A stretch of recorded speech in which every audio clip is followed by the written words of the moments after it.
Go for it. Well, I hope everyone had a nice Memorial Day, an opportunity to get through what is a really pretty large section with a lot of significant thoughts in them. But for those of you who are either joining us now or will be watching this later on, we're glad that you're with us, glad you're interested in knowing what's happening here. Always feel free that if you don't have the opportunity to reply during the as this is going on, that you can send me an email at johnl@alomazone.org, and feel free to put your thoughts out there, and we'll make sure that they make it into our discussion process with the leadership. So we do value your input. As we do, all of y'all's here. I'll open us in prayer, and then we'll get started. Lord, we do thank you for the rain, and but also we have some fear around the state as the winds blow and the tropical storm moves its way across the peninsula. So in the places where people are in harm's way, we ask for protection. We ask for, as well, the ability and capacity to move through danger and the way in the world, the way the natural world works, with grace and with love and concern for others. Be with those who are planning to be here tonight but unable because of the weather. And we pray that this would be a fruitful discussion as we learn more and more where you are calling our church to an adventure. In the name of Jesus, we pray these things. So quite a large section this week, and I am open to some thoughts either from chapters 7, I think is where I'm starting. If you wanted to go chapter by chapter, or if somebody has like some thought overall as they read through the section to say, I'm kind of feeling this where we are right now, how would you like to start this evening?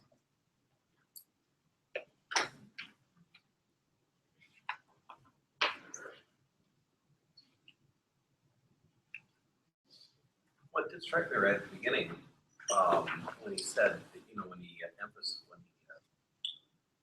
on page 89, when it said, when they stepped off the map, they were prepared to become a core of discovery, and discoveries in italics, because now they're discovering. In the sense that they hadn't, until they hit what they hadn't expected and had to start shooting from hips, they really weren't doing what their name implied. Which I think is sort of instructive for what we're talking about here too. The mission of the church is to go off and have a so in the sense that we've done, we're doing what we've done before, we're not, totally fulfilling the mission.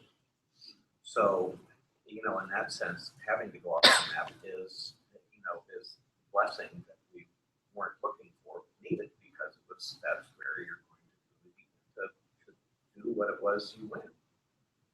No one's watching Star Trek if they're going to the same place every week. That's true. 5-year mission to go back to that planet, see the guy with skin. Nobody's doing that because you saw that guy. So, sort of branching out is really what we're supposed to be doing. And later on, I think, talks about the fact that if you had that mindset, then that's, you actually look for that. You're not just being blindsided. Oh no, something new. It's where's something new we can do. Where's a wall we can bust down. Where's some new places. Because that's the whole. That's the ticket that you're supposed to be doing, not looking for comfort zones and say, well, now I'm happy here. So it sort of reframed that for me in a different way to look at it from the other side. Now you're fulfilling the mission. You weren't discovering anything. You'd already been there.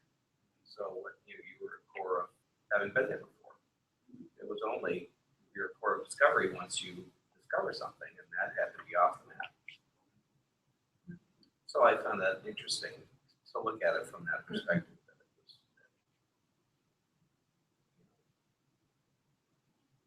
That it was, whether it was what they wanted or not, explicitly, implicitly it was, because they named themselves that. I think, too, in this very first chapter and where it leads us to, and I think this is what Dale was alluding to last week when he said in reading ahead that the author really gives us this is how you do this. Here are the steps you should take in some evaluation. It gets very actually full up pointed in some other parts, but to talk about the gap between what you really are and what you say you are or you aspire to be. And I think some in the church in general, and I won't speak so much to Aloma so much, but as the church in general, we all agree that evangelism ought to be something we do. We should be reaching the people not like us and around in the community, and everyone agrees with that. But that doesn't always line up with how we do things around here, who we are, and to pay attention to the distance between what we say we are and what we do, what we believe and how we actually operate.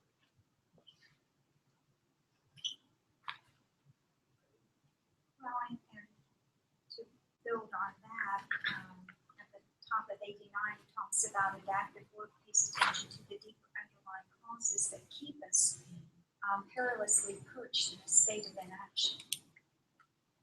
And, we can recognize that that's something we should do, and maybe there's things about us that keep us where we're at. But to go deeper and say, well, what is it that is causing us to be there in the state of inaction and still saying we have this value, but we aren't living that?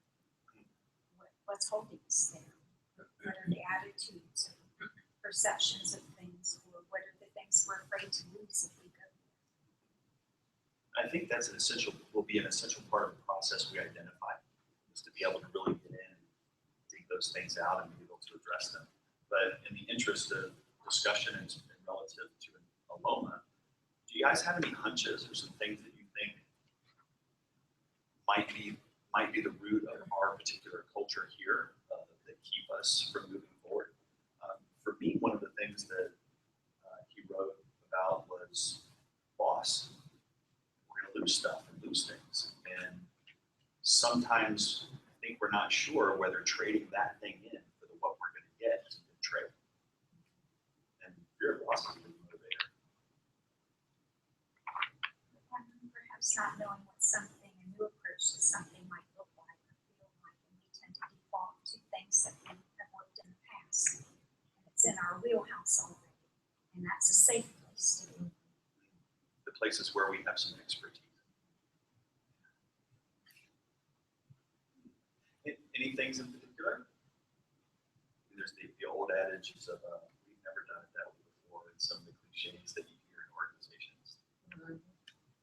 Well, I thought he addressed that real well in that section about Youth Sunday again, of going back to something that you've done before, whether it worked or not, or no one wanted to say whether it worked or not.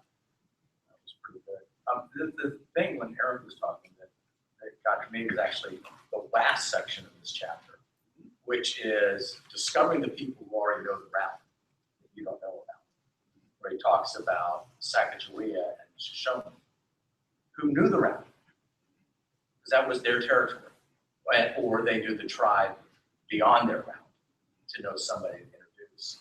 And I think to be part of discovery it's discovering what you don't know and trying to find somebody who knows at least one step more than you do.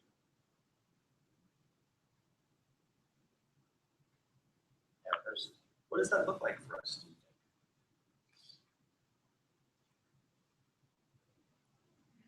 Well, maybe, for instance, if I take it like into my area, one of the frustrations I have right now in trying to do discipleship through small groups is wrestling with people putting that as a priority and their schedules. Their schedules seem to other things default, and so they can't show up for this. They want to do that, they sign up for that, and then when it comes time, oh, we're going to be away at this time, and this came up, we're going to do that, and it makes it very difficult. And so one thought that I had is go talk with the head of discipleship at Northland Church. Their whole church is built on small groups, and ask them not their method, but how do they deal with that? Just kind of see where, I'm sure they've had to wrestle with how you help people to raise that up into their point of priority. Where do you need to start? Do you just need to start in building the relationships and nothing else? Just go have a good time and build relationships and then move it there. I don't know, but people that have, as you said, gone down that road and their situation isn't going to look like ours, but perhaps they have some insights that might help. That might be one, just looking at my area, but there might be the others. Well, I think too, in the questioning of not just how do we get people to want to do this and sacrifice to do this, how do you make that a value of the culture? That being in small groups has value, and how do we raise it to be impactful? Or if right now, in all things since I've been here, I don't think I've told a single story, nor had a person stand up and tell a story how their small group impacts their life and makes a difference. So if we're not lifting it up and pointing to it as having value and transformational, it's no surprise that for the most part, people don't think it has value or is transformational. It's a little bigger challenge in a church that, as this whole thing, this whole book is about, being one place, a church that functions one way, and moving into a church that functions another. You have a church where it comes to small groups like Northland, who began that way. That was their ethic all the way along. That's a value. So it's different that way. And so it's more of this, having to adapt and change who you've been to what you need to be. Challenge. And maybe too, I think to kind of get where Daryl was coming from, to ask the people that we think are around us that might want to be a part of small groups, is that what you want? What would that look like? Are there places where you're making familial connections and having that need for intimacy and safety and support met already? What does that look like? One of the things that, I'm sorry, I can't remember her name, she's associated at Winter Park. Some of what the new church, I can't remember the name of it, but it's the ministry we went to, a small group, I can't remember the name of it, was training, new faith communities, and I can't remember the expressions. Fresh expression is to identify places where that is happening, and then going there as a Christian saying, oh, by the way, the reason why this is working is because Jesus is already working here and you just don't know. Not in a condescending, I've come up with the answer way, but to go and be a part of that and recognize Christ is working in the midst of this. This is Christian fellowship, and to begin to speak into that and to love people with that, and to recognize God is bubbling up in places that people haven't recognized yet. Oh, that's Jesus. So throughout the whole ministry of the church, to be doing that.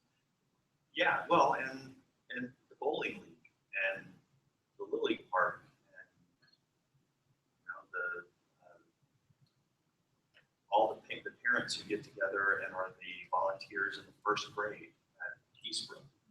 Where is it that there are people gathering together for the purpose of community and making a difference? And that is God whispering in the background, organizing good things to happen. If all good things come from God, those are God things. How do we go into those places and ask questions and navigate those waters that right now we don't? How would we even go about doing that? I'm not so sure. I don't know. I have to ask people. But kind of to bridge where Eric started and where you went is, I think, I don't know the chapter it was, I think it was chapter 9. You got to understand DNA first. When they asked the Shoshone, okay, we're at this impasse, what do we do? And they said, oh, well, there's this path. The path will get you where you want to go next. And you're not going to take the platform there. But you can't just, they could arrive and just said, we want to go to the ocean. Well, the Shoshone hadn't necessarily been to the ocean. They had heard about it, and And they had seashells. I mean, if you read about those parks, they had seashells.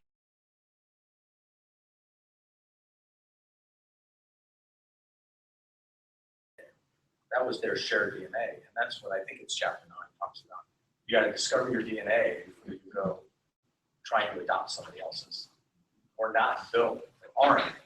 We're not to be recombinant, right? Or to be defined by who we have been, in this case, 55 years. We're not going to change that. So, like you said, Northland's DNA is small groups. That is their DNA. They started that way. And part of our history is small groups. But I don't know if it's part of our DNA.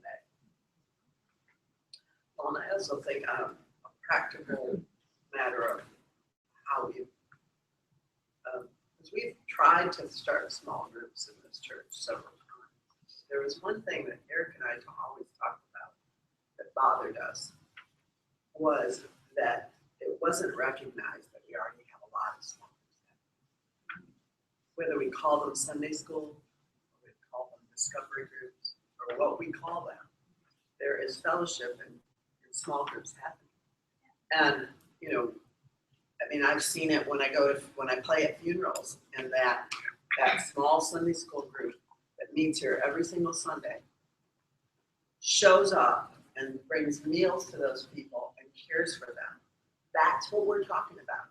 It doesn't have to be outside of Sunday morning. It doesn't have to be a formula of being outside of the church, but recognizing that we are a church that has a lot of those things already happening. Because at that point, back, you know, when it was devalued, Sunday schools don't count. Those aren't small groups. And I just always, Eric and I always struggle with that, because it's like, so the formula is it's got to be this, and this, it doesn't meet criteria. I don't think that's what we want to do. I think we want to, because we have to take people where they are and then move them to the place to challenge them to go and do something different in their small group. Okay, now your small group's here, and it's kind of like this. Well, how can you branch out and do something out into the community with your small group or something? So I think that's, you know, one of the things that we have to do if we're going to move forward. We have to recognize what's going on in our church now and celebrate those things while, you know, pushing and pulling to let's move forward. Yeah, and to deepen some of the places where pieces of small groups happen. And let's say, for instance, when we think about the band's purpose is to rehearse and to provide worship leadership on Sunday morning. If that's all they do, then we are selling that opportunity short if we're not praying for each other, if there's not some sort of study and learning that happens in the midst of that. And prayer. So study, pray, serve, and have fun, fellowship together. And those are the components generally of a holistic small group. But in every group, you're going to have a different percentage of that based upon what that group does. So if it's a Bible study, majority of it is study, but you still pray for each other, and you still have fun, and you still find a way to serve someone as well. And to remember that those pieces can be a part of all those things, and then everything becomes a holistic expression of the church with different. Yes, because at one point we heard all about holistic groups, but that we had, you remember that, don't you? Yeah, we heard about holistic groups and how we have to have holistic groups, and that these don't fit that criteria. I was like, okay, well, let's just examine that. And I understand what you know, that this terminology that we have for holistic group is this, meets these 5 things. But how do we take the existing groups we have and move them into that, not say that they don't qualify as that? Also, what I'm saying. Oh, yeah. And it would be, what is your mission? You know, how do you serve? You guys definitely pray together, and you have fun together, and you're studying together. The piece, what way are you serving others and have a missional component? My guess is that every group we have has all of those things, and to be able to identify them and do them on purpose. And if there is one missing from here or there, that group needs to recognize, wow, we could really do a better job of having scripture as a part of our time together. And not that that group would ever be anything more than a softball team. You know, or your softball team is not going to become your chief Bible study or your chief. It's going to be a softball team. The purpose is fellowship and fun. But to add those other pieces to draw them into the deeper life of the Christian community. I think we're saying yes on the same thing, but not a you don't get to play because your name's not right. You don't have a t-shirt. Well, and part of the core of discovery isn't just the discovery part, it's the core part. Right. It's the fact that they were a relational group of people who knew each other and trusted each other to go off the map. Without that, they wouldn't have, or they wouldn't have followed Lewis and Clark, or they wouldn't have been successful. Even with mutinies, which did happen, and people who dissented, which did happen, there was still, at the end of the day, a core that went forward. On page 104, it talks about, in chapter 8, it talks about when the members, the relationships, and the mission of the church are aligned and working symbiotically toward a shared purpose, the church functions well. People are both loved, relationship, and challenged. And I wrote at the bottom, do the people who've made relationships feel that they have a purpose? And do the people who have a purpose feel like they have relationships? If they don't feel both of those things, you may have some groups who are purely missional, but are just after the mission and aren't creating. I feel like the band is like that sometimes. I mean, if we aren't together and we don't really know each other, you're working towards your purpose, but you don't feel relational towards each other. And I feel like some of the small groups can be very relational without purpose. And the challenge piece is the part where the mission comes in. Right. And a well-stated and lived into mission challenges us to grow, to have energy to adapt. And speaking to the DNA piece, Daryl, was kind of the wrap up for 106, and there's 3 questions on page 106. What DNA is essential and must be preserved? What DNA can be discarded? And what DNA needs to be created through experimentation? I think that's a whole long conversation for the church to have with who are we and what is non-negotiable for us moving forward, and or maybe even what has to go for us to be able to transform. What's keep holding us back? And that tough one of created through experimentation.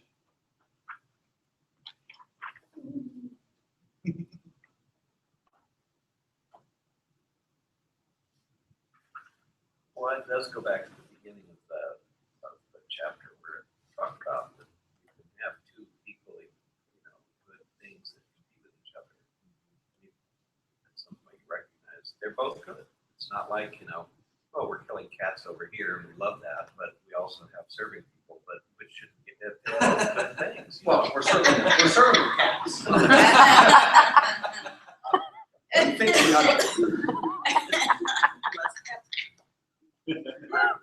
I feel like that we're facing that with the changeover in the children's department and quickly approaching the house date for BBS. And that BBS is a good thing. Sunday morning children's program is a good thing too. Can we do both? Should we? Should we focus on one rather than the other? Neither one of those is a bad thing.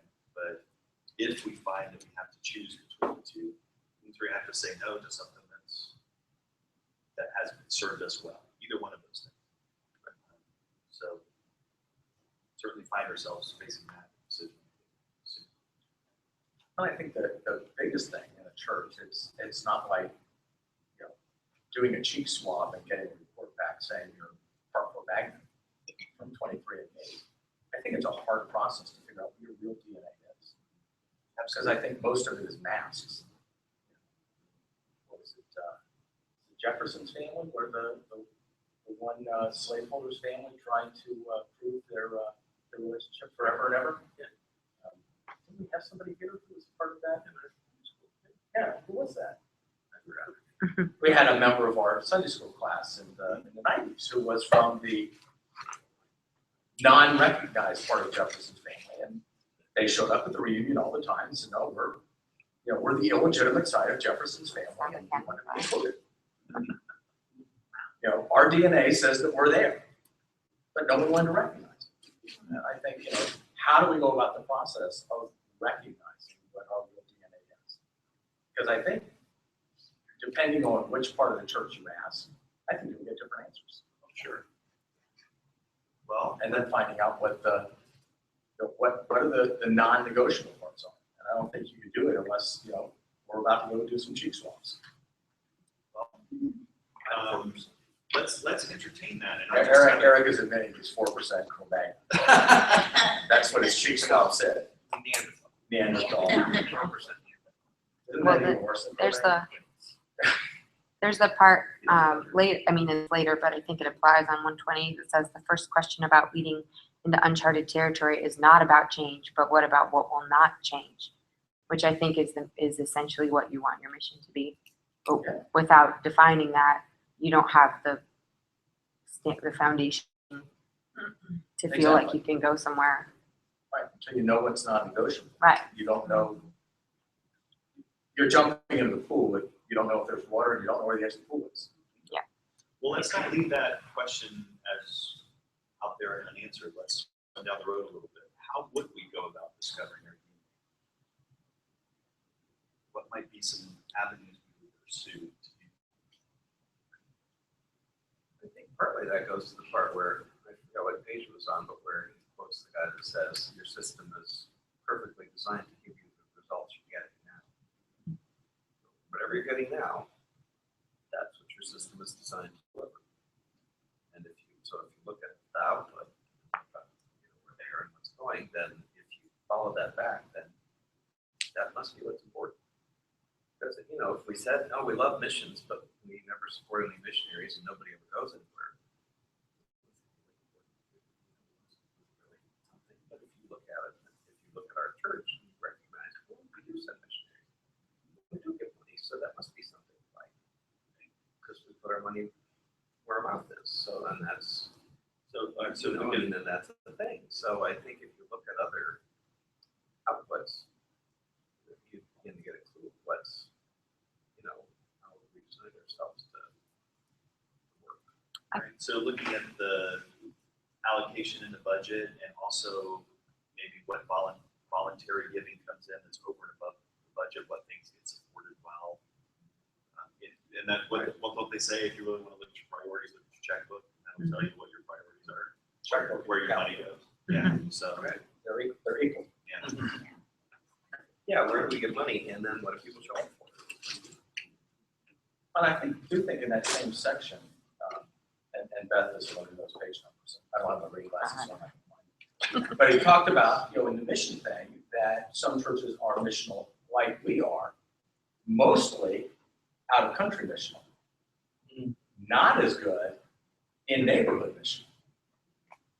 So, I think we even need to refine the DNA down to, Yeah, he qualifies that too, doesn't he? he qualifies to say, this church is a missional church, as long as the mission is Africa and Asia and not next door.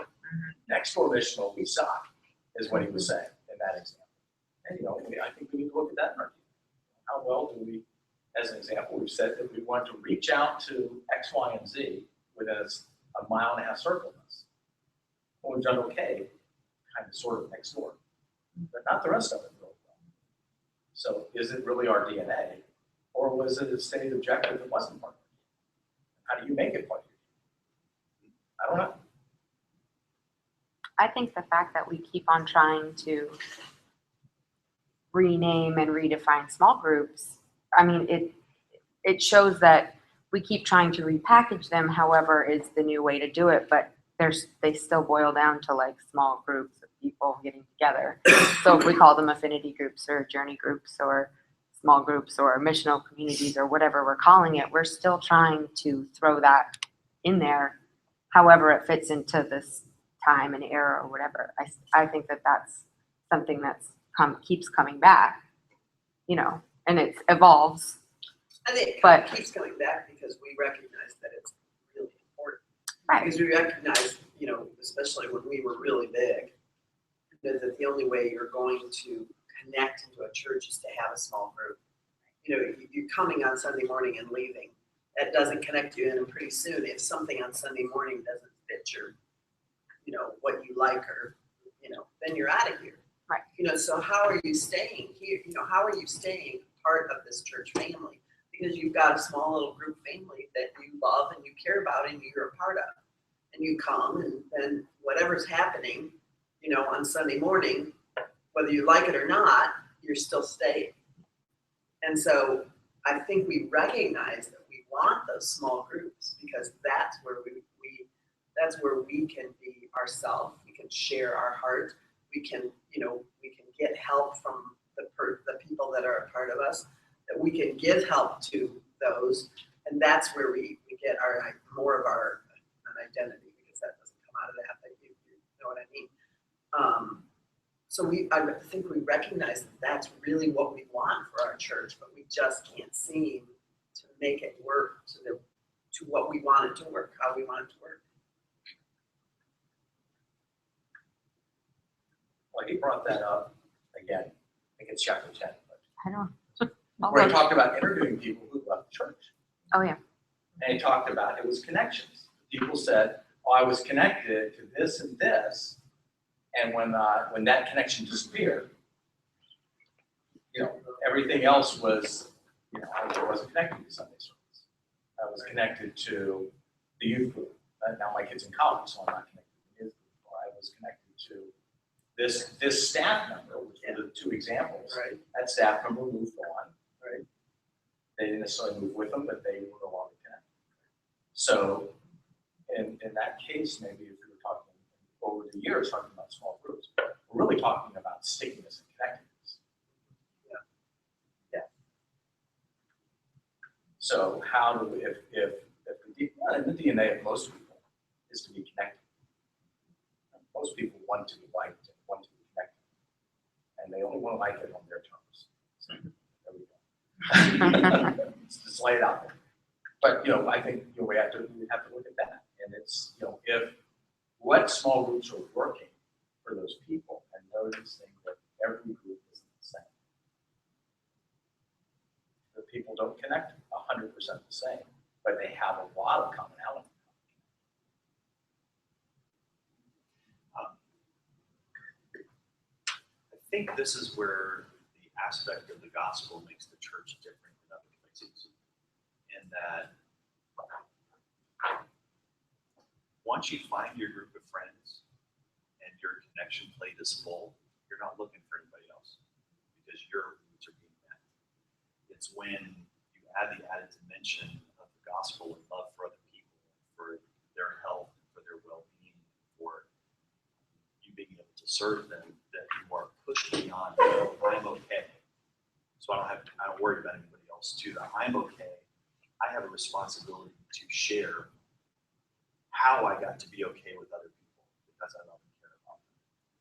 And I think that's a piece that has felt missing for me in ministry, when I found groups that were ingrown and didn't want to reach out, because they were fine just the way they were, and their needs were being met, and they were loving and caring for people and living a Christian life in relationship with the people around them. But the piece that was missing was that urgency of the lost. And I think that we have that here. Within those small groups that we say we have, there's many of them that are like that. But back to before, we still have to value them, make sure that they know, and while stretching and pulling and trying to help them to catch that vision. Yeah, finding people who are willing to adventure for a time. Okay. Other thoughts while I'm looking through for another? For a while, there are new members, whatever you want to call it, class. Used to, part of the whole training part there, I don't call it training or not, but was to teach them that it's being part of the church is not just coming, that it's doing things, being part of things, and doing missional things. And we've stopped doing that. And I think that's, especially somebody who's a Christian, never been a Christian before, I think that's something that we should work on, huh? No, that's an essential part of our new member Okay, well, I didn't know what you got to. I haven't heard anybody talk about, okay. I haven't heard anybody talk about it in a long, long time. I think it's just, it's different than the way it used to be done, where lots of different people came in and gave their 15-minute soundbite. Right. But now it's much more about Wesleyanism and how living your faith and being dynamic in your faith, Wesleyan Methodist tradition fits. We agree. Yeah, okay. What you're saying, hey, this is how it ought to be, we used to do that, and it's, yes, we agree, and in fact, that's an essential part of our new member process. Because we've got a lot of people It's important. that's been part of this church that didn't understand that fact. A lot of it was, why doesn't the church help me? Why are we reaching out to other people? What about the people in the church? And that's an understanding that I think needs to be from the very beginning. It's not about so much here it is, the more of it's reaching out to bring more people to Christ. It's a both and. Yeah. Absolutely. And at times in your life, it ebbs and flows based upon your needs. When home is great, and the kids are wonderful, and your marriage is going well, and money's good, you're all about serving other people. But when you lose a parent, and one of your kids is in jail, and your marriage is on the rocks, you're sucking it in, taking and but that's why those small groups are so important. And as we go through those seasons of life, there are people to care for and people to care for us. I think these three questions, as it talks, it gets a little more into the, as you go about this process, here's some ways to develop things and to try things. It's on page 129, and you're getting clear on conviction.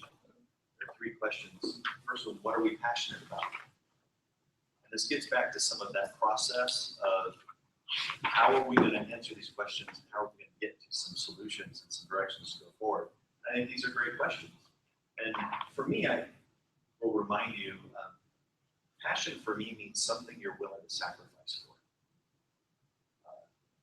The word passionate, I'm passionate about X, Y, Z is thrown around a lot. But unless you're willing to sacrifice for it, you're just a fan. You're not passionate. Secondly, what do we have the potential to do better than anyone else? I think that would be a really fun exercise for the church to do, to really get into some celebration of things that we do well, and then from that, pick the 1, 2, or 3 things that we think we really have the opportunity to do better than anybody else around us right now. And that is the niche that we fill in God's community and Winter Park. And then finally, what will we pay the bills? And I believe, I don't know why I'm thinking, Eric, you said something about this in our prior meetings, was we can't stop doing what we're doing. We can't just stop at being proficient at the things that are working and working really well. And we have to have that competency and not throw the baby out with the bathwater. Try some new experiments. I think these are some great kind of big connectors for us in moving through our process. How does that sound to you? Any hunches on, well, I think we kind of talked around the passion a little bit with our DNA, but is there anything right now that if you could say we can do this better than anyone else, you think comes to mind?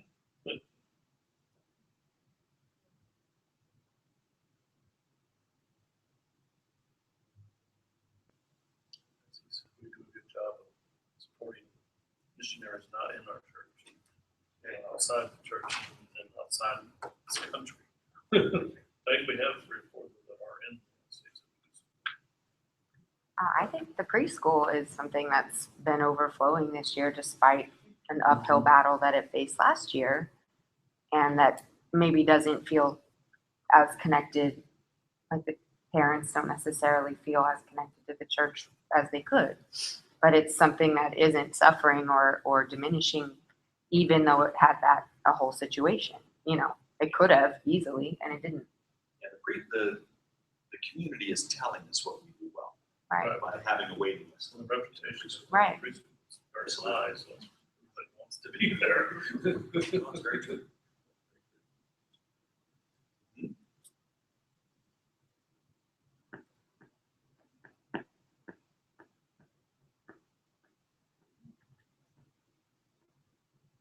I think Mark's doing a wonderful job.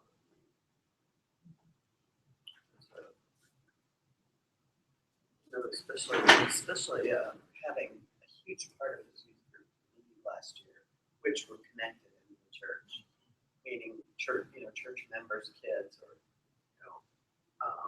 and then to have that group leave was a huge thing for them. And rebuilding it, that it sort of morphed into a lot of kids back here coming in, which really changed his youth group and changed what he did, but he adapted to that to minister to them. I think he's doing a great job of that. With doing, like, I know that one of the families, is going to be evicted. I know he was over there helping them repaint their the apartment and plaster and do things like that, so they wouldn't be evicted. So things like that he's doing that may not, be people don't know. He's feeding those kids that don't have a lot of food, and just things where that connection of those kids are. So I think that's a really good thing. I think this are after school, this was still. Yeah. It's working out. Yeah. I think with each of these three things, that the challenge for us is a little what we were talking about earlier, Barb, with small groups. So from the preschool, how do we leverage this asset for the sake of the gospel? How do we foster those connections and work more at this initial port of entry into the life and community, and drawing people into more significant community-centered outcomes? Same thing with the kids who are new to coming onto the church campus, who may not have any faith background at all. They're making great initial contacts with the person who cares for them, who meets part of their needs. How does the church partner in that ministry to organize and help breathe more of what the church is into that group? And that doesn't mean that each of these places, they come sit in our pews and go to our worship services. That's not what I mean. It's what does the beloved community look like as it boils out of the preschool? How is the church infused in that process? And the same thing with youth group.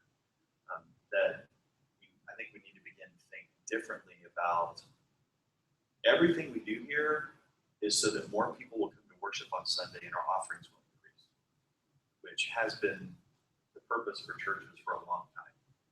And how do we begin to measure differently and think differently?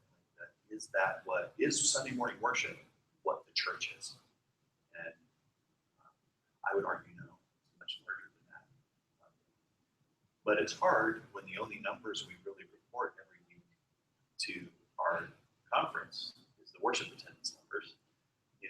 So there's a little bit of being measured by something that we recognize is really not the only thing we should be measuring. We need to think differently about that. Well, it is, but it's not the only thing, but it's an indicator. I mean, it's like when you go to the doctor, your purpose for living isn't your temperature. It's, oh, I have a temperature, so I'm good. I'm doing what God wants me. There's more to it, but if your temperature is not where it should be, then something's wrong. That's pointing to something else that's happening. So, insofar as we use worship as an indicator, I think that's. I don't think that's ill-advised to say that you look at worship and you're saying that this is something important, that says something important about what's going on in the church. Oh yeah, it absolutely You could does. easily say, that center in, and that's the only thing that matters, which it doesn't, but you include it, but can't throw it out either. So, No, not not to suggesting say, that well, at all. yeah, worship sucks and nobody comes, but everything's great. Well, I think the challenge in that is how do we define worship? Is worship, for a time in churches, worship was located only at 11 a.m. And it was if you didn't come to the 11 o'clock main worship service, you really weren't worshiping. We think back to the worship wars between traditional and contemporary worship. If you went to the band-driven worship, there was a person part of the church that said you aren't really going to worship.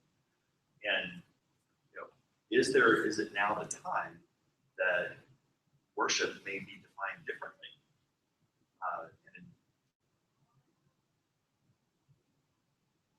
is there a Tuesday night worship service that's acoustic based where they bang on rocks?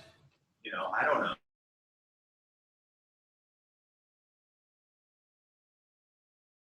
Acoustical, that's right. You know, or is it Thursday and with families who gather together with Alzheimer's patients and we provide worship and music with those people who can't come out on Sunday, and that becomes a community that has a worship component. Right. Well, right. But how do we incorporate that? And it's not to beef up our numbers; it's to give legitimacy to new expressions of the gospel and our whole community, worship, prayer, mission, and learning, that don't look like the way we currently do. I wonder how the early church thought of their numbers. You know what I mean? Is like how did they categorize the feeding of the 5,000? Did that happen on Sunday morning or did that happen on a Tuesday night? You know, like, and they were like, well, that doesn't count because it was Sunday. You know, like it's good for them that they got fed, but you know, how did they approach that from a, we do this on a Sunday? I mean, obviously not because the disciples were, that was their mission, was that was their life and their mission and their purpose, and they died for that. That was their passion. So categorizing it differently, but how did they approach that, and how did those events like that, how are they counted? How are those people still given, like you're saying, given legitimacy just because it didn't happen on a Sunday? You know, how does annual conference look at that? And That's a bigger question. I don't think in any, my hunch is in any near term for Aloma, and particularly being a mainline denomination, that worship off of Sunday morning will be more significant than what happens on Sunday morning. That's going to take, if it ever shifts, will take a long time probably to shift. But it doesn't mean that there can't be other expressions of that find purchase somewhere. One of the thoughts that occurred to me as you were asking, what do we feel like we do well? And all those things, I agree with.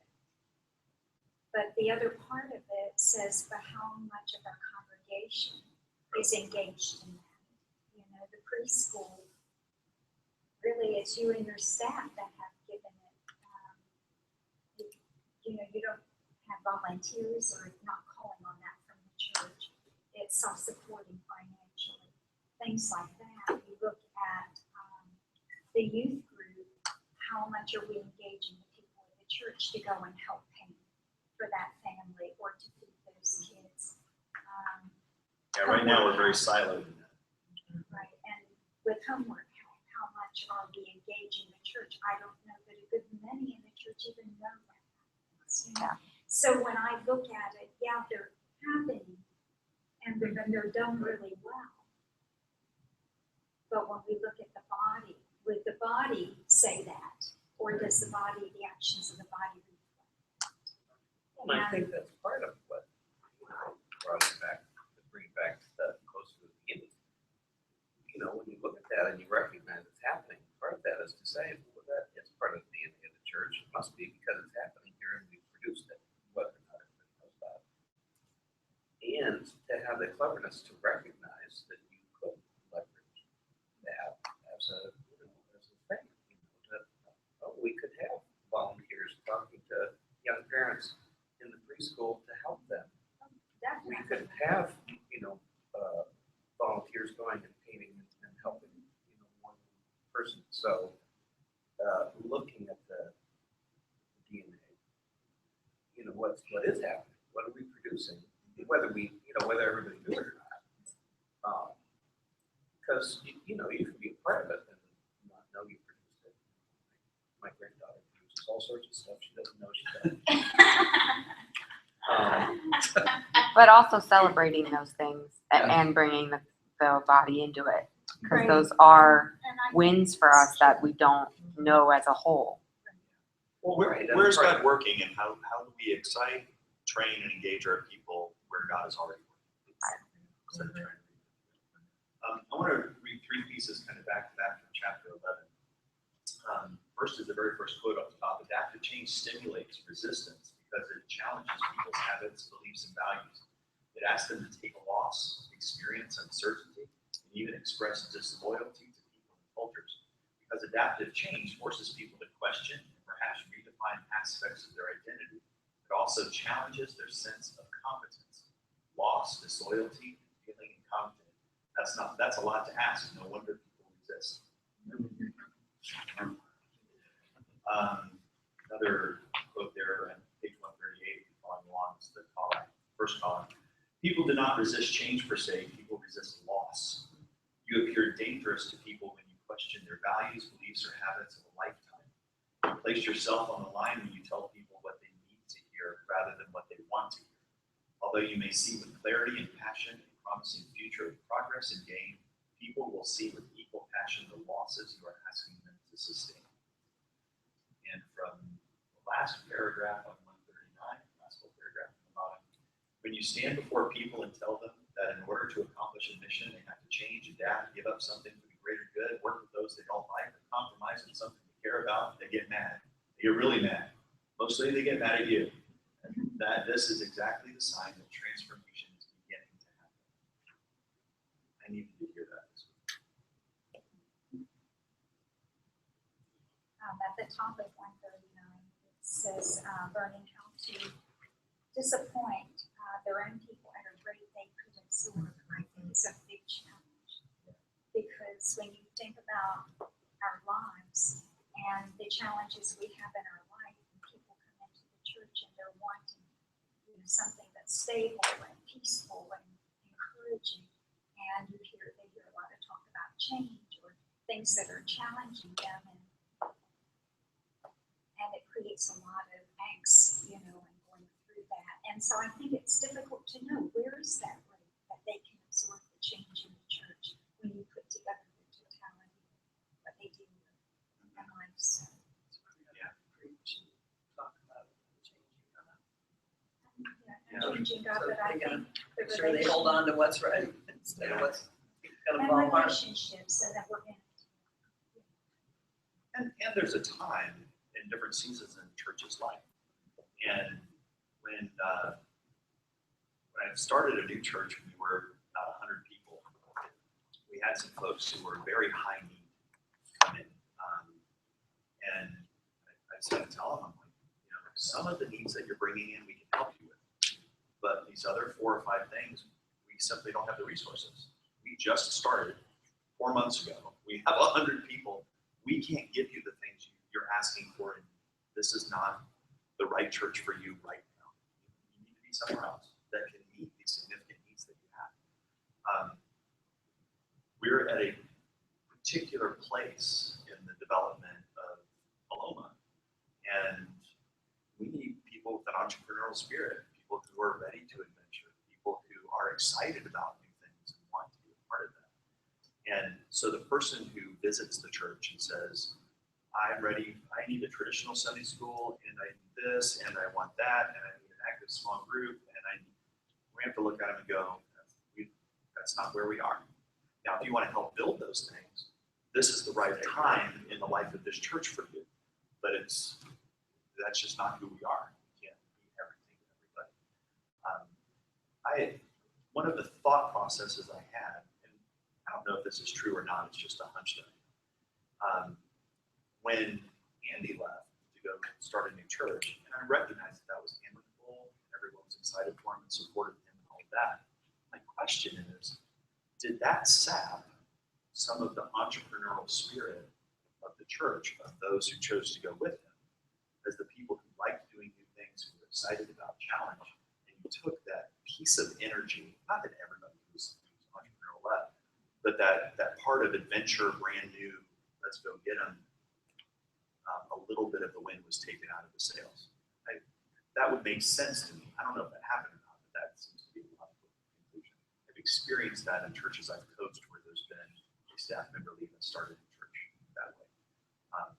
So I wonder if we have right now in our constituency a deficit of the entrepreneurial.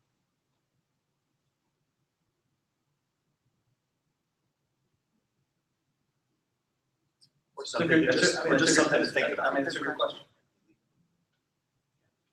I was gonna say, the last thought that I had was actually in, I think, a different chapter. It wasn't the last chapter. Okay. It was talking about, the story about the bear, right? That sometimes you just gotta stand and think through it, right? And I really like the story about, I've been a bear in the woods. It's an interesting experience. Of him saying, I forgot everything I was supposed to do. I ran like a scared kid, right? And she said, good thing you didn't do that here, you'd be dead. Don't build on an old experience and assuming that it's always going to do it. So building on what worked here in 1970, which is what we want to do, right? Because we want to reach back to our DNA and we want to do it exactly like that. Well, for him, it wasn't even an old experience. It was the wrong experience. Like, he did the wrong thing. Well, he did And the wrong survived. thing, but it worked. Right, Right. And what he was saying is, because it worked in my brain, right. running from the bear works. I lived, Right. right? Yeah, Right. I like that Hey, illustration. I've been there. I mean, I've survived being out of the raft and riding rapids on my rear end. Well, and he didn't even think. I wasn't trying to rhyme. But literally, I've told a lot of people that, they tell you, get your feet in front of you and stuff like that. I said, yeah, that's so it's like a shotgun target. You know exactly what you're to smash into. I don't like riding outside the raft. I've lived through it. I don't think I will again. Lived through it, yes. So, last time I was out of the raft, I was like, oh my gosh, if I don't get back in, I know I'm going to die in that next one. I don't want to do that. Well, But if I took the thing of being outside the raft will work. he didn't even think about it till she brought that up to him.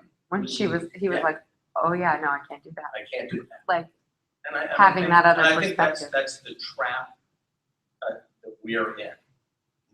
We want to repeat what worked before without thinking about why it worked. And will it work again? Or should we rethink it? Yeah, and that strongly connects me to your thought before about how do we connect with outsiders who have new information to give us about what works and what doesn't work in new perspectives. Not that they're right and we're wrong, but No, to but bring it to make it as a part of our discussion. How do you sit that with the DNA? It's like, if our DNA is, foreign missions, if our DNA is connectional groups, we'll use a different word than small groups. That's very upset. If that is it, if that is our DNA, which I do believe it's part of our DNA, is worldwide missions and is caring for each other and those that we meet and meeting their needs, which is, I think, the strongest part about our connection. How does that translate into a community that's open to this maybe? That's worked elsewhere. Yeah, how do we create some new DNA out of our DNA, which is highly functional? or how do we recognize that you don't have to start a new church to be entrepreneurial? You don't have Right. to go Right. the people who followed Andy could have started something, not that that has anything to do with it, but the entrepreneurial people didn't necessarily leave. They just think, I'm not in a new place. There's nothing new for me to start, when that's not true. Sure. Yeah, well, it's recognizing that next thing that's already there. From the business world, that the next big thing was Park Research, which was part of Xerox, invented the mouse and the graphical user interface. And they went back to their bosses and said, well, look at this great thing. They said, we make copiers. That's not what we want. We don't want to patent that. We don't care about that. And the two people who do care about that? Bill Gates and Steve Jobs, who went there and said, can we take that? Well, we've reached our hour together and really good discussion. And I thank you very much for reading and coming ready to talk about pieces that are important to you. We're on to our next section for the next week. And so read through section 4 and we'll kind of doing the same thing. I am interested if there's either a person or a team. I was going to ask if Dale's interested in doing that. This was pretty prescriptive, and here's a way you might journey with your your team to discern DNA and questions to ask and kind of a model for working through a change adaptive process. Just to put that down in order from what you read. Is there anybody that goes, man, I'd like to do that? I think it excites Dale, so I'm certainly going to ask him to do it as part of input. But I didn't know if there was anybody else that was like, yeah, I could jot down some notes on what might be a good process for the church to undertake. How about I make that rhetorical? And then you're thinking about it or whatever, if you want to put down some notes. And you don't have to bring them to the group. Because if you just want to send, hey, here's some ideas I have on that, or put them down and send them to me. I'll try to bring everybody's stuff together and come up with a, hey, here's maybe a plan for the book. What do you think? We may try to brainstorm that at the end. The extra Monday night meeting that we're going to have at the end of the book is I would hope that we would be able to kind of discern, and here are some next steps for us moving forward to help engage more than just those who are involved in this group, in this process, to gain some more buy-in from the church. I'm going to ask for a volunteer to pray in a second, but thank you guys for watching. Anybody that was with us tonight or is watching later this week. Again, if you have any thoughts or would like to share something, please don't hesitate to email me, johnl@alomazone.org, or you can go to our website, alomaumc.com, and you can find the